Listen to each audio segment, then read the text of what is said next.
Hello and welcome into the Beat Sessions. I'm your host, Mitchell Weary. Let's talk about PG Roxette and this new album, Pop Up Dynamo, that was released on October 28th. No doubt there will be some debate on how you want to look at this record. Some people might look at it as the 11th studio album from Roxette. There's many of you who might consider that project to be done and might look at this as the debut from PG Roxette. Semantics, in my opinion. Not really here to debate that.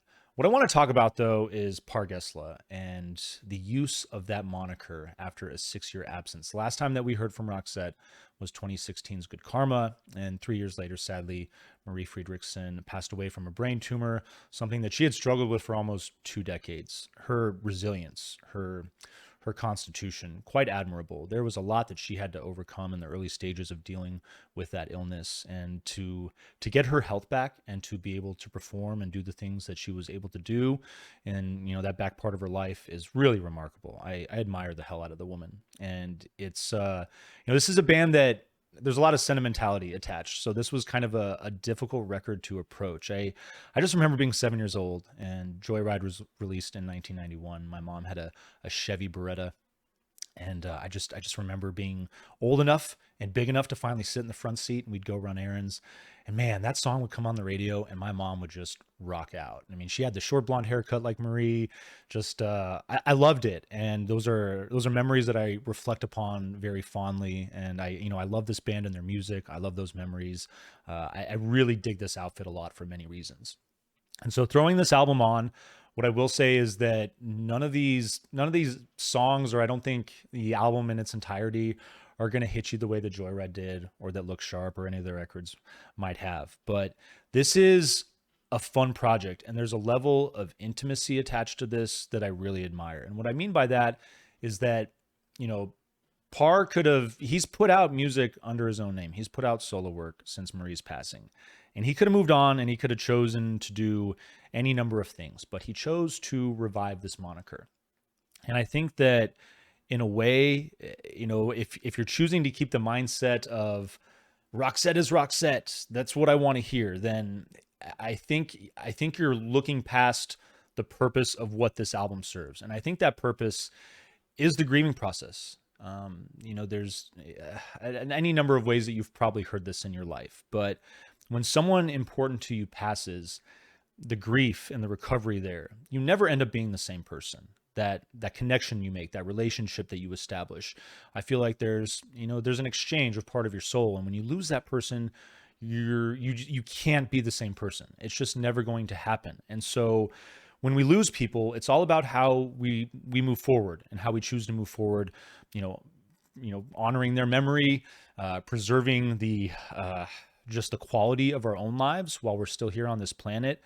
And I think that this record is all about Parr Gessle dealing with that grief of losing a collaborator of 4 decades, someone that he knew and worked with very intimately and who was very important to him.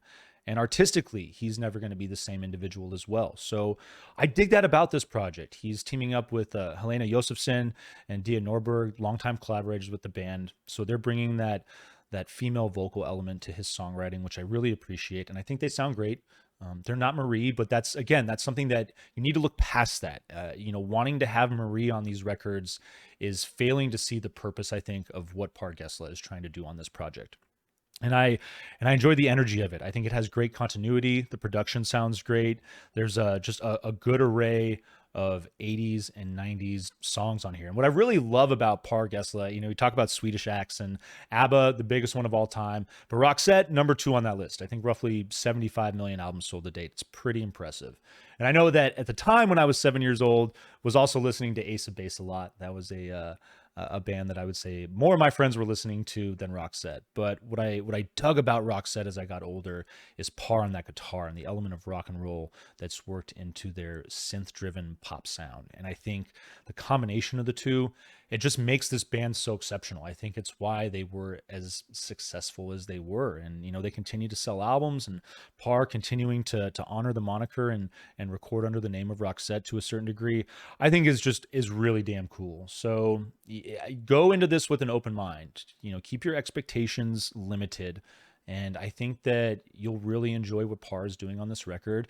And I think that you'll hear him channeling that spirit of Roxette. And I think that this is a project that, it's just conjecture, but I think if Marie could give her 2 cents, I think she'd be pretty pleased with what they're doing on this album. It kicks off with Walking on Air, like the sci-fi synths and the funky groove to kind of kick this thing off, a pretty interesting feel.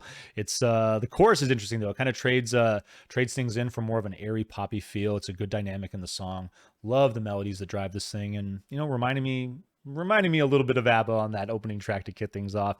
Me and You and Everything in Between. This song is pretty solid. I love the 80s feel. There's like a new wave funk feel, kind of reminded me of Talking Heads a little bit. Everything rides that same cool progression though, as far as, just the riff. And then there's some other musical components that come in that add textures, a little bit of personality. It's a cool song. Headphones On, your third track, up tempo, got this bouncing synth. It's just very bass driven that I liked. And I like how this song is electronically based too. It's cool that you get that dynamic again with Parr's guitar abilities. A lot of this stuff very electronically driven, but then you get a lot of tracks that have that good rock and roll feel, and I like the balance. You Hurt the One You Love the Most is your fourth track. Minimal synth and electro percussion to open this thing up. Bring in the balladry a little bit on this one. I like the change of pace. Get this driving mid-tempo synth bass that drives the song. It's really got a nice feel. Watch Me Come Undone, your fifth song, and it's going to be the way that we close out the A side on this thing. It leads in with the piano. I like the synths that layer over this song as well. It's melancholy and moody, and I like the way that it slowly builds into a brighter feel. It's a really cool dynamic in the song and a nice way to close out the A side. Leads into your B side opener, The Craziest Thing, which is going to pick the energy right up. Got this great 90s electro pop feel. Reminds me of, if you're familiar with the Aussie Outfit Cut Copy, it reminds me of what they do a lot with their electronically driven rock and roll sound. And I'm willing to bet that those guys would cite Roxette as an influence if you brought up that band and mentioned it to them. Debris, your seventh song, sci-fi, psychedelic synths. I like that. I like it when they're working with that style. And then, you get this feel of like traditional Northern European music. So I haven't spent any time at all in Sweden or Norway or Finland, but lived in Ireland, spent a lot of time in the UK. And I'm feeling, I imagine that to a degree, the traditional music in the UK is, similar in a lot of ways to the music in that part of the world as well. So you get that kind of just traditional instrumentation that's driving the sound. I think it's a cool element to the music. The Loneliest Girl in the World, your eighth song, big 80s power pop. In this song, bit of new wave on the feel. It's a nice change of pace coming off The Loneliest Girl in the World, coming off Debris. Following The Loneliest Girl in the World, though, Jezebel, your ninth song, minimal ballad, probably the chillest moment on the record. It's dark and it develops this feeling of despair that it's interesting. It just grabs a hold of you. And this is another track where that feel brightens up a little bit, but some folk, some Americana in this song. It's definitely a very interesting twist on, the majority of the track run here. My Chosen One featuring Leon is your penultimate track.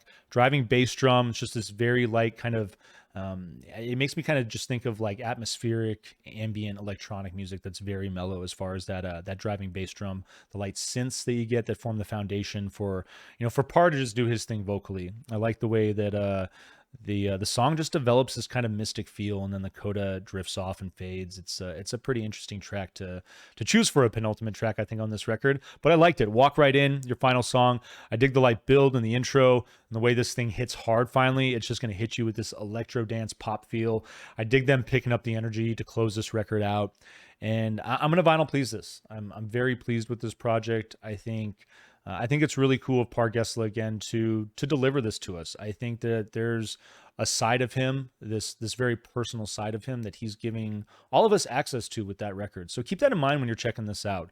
I think that all of you longtime Roxette fans will really appreciate the music on this album, and what Parr is trying to do as far as moving his life forward artistically, personally.